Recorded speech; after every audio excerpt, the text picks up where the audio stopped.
On YouTube, I've seen a lot of videos advertising robotic hair transplantation using machines. You own one of these machines yourself. Do you think that soon the world of hair transplantation is going to be automated and all done by machines? And how do you feel about these machines? Sure, great question. I would say, just to be clear, I mean, there's only one robotic machine, a fully robotic machine on the market, one that you can set up and it actually does the passes where it harvests the hair under a computer program, and that's called the Artis robotic hair system. I do not own an Artis currently.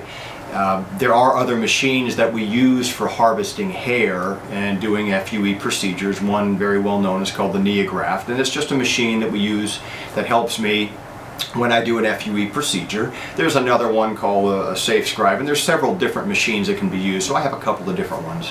But ultimately it's the surgeon who's guiding the hand in that machine. The Artis is a freestanding robot. The surgeon still needs to be aware of watching it and seeing if it's making the passes properly, has it been adjusted properly, etc., etc. You know, it's kind of a slippery slope, the question of, do I think, you know, eventually everything is going to be, you know, automated, and where is it going?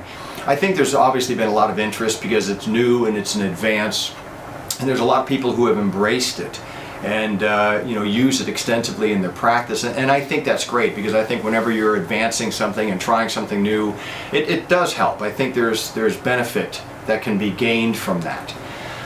For me personally, though, in my view of doing hair restoration surgery and doing hair transplant surgery, now this is just my personal view, I don't want to speak for the industry as a whole, but for me personally, I've always felt that when we start looking at, for lack of a better way to say it, maybe an easier way to do the procedure, I personally feel like that can end up leading into you know, poor quality, because we're trying to cut corners, we're trying to find a way to make the procedure go faster.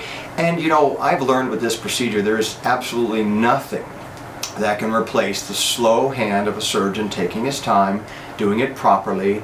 Even if you're doing the extraction with a follicular unit extraction and you're using a machine, it has to be you that does it carefully and slowly, so you ensure that you get really good hair. There's some systems out there that, you know, they bring in technicians for the day and it's the technician that does the entire case, and obviously I don't think anybody would argue with me that that probably doesn't lead to high standards of quality. For me personally, that's not okay for my practice, so I do all the FUE myself by hand, and I still have a staff that assists me with dissecting tissue, etc. But it's me that does all of it by hand. It's me that makes the recipient sites by hand.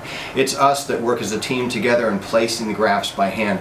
I'm maybe a little old school, but with something as important as a hair transplant, something that's going to be as permanent, we know what can happen when things don't go well and it looks unnatural. For me, the only way I know for certain to give a beautiful natural result is with my hand, and I don't see that changing for me personally anytime soon.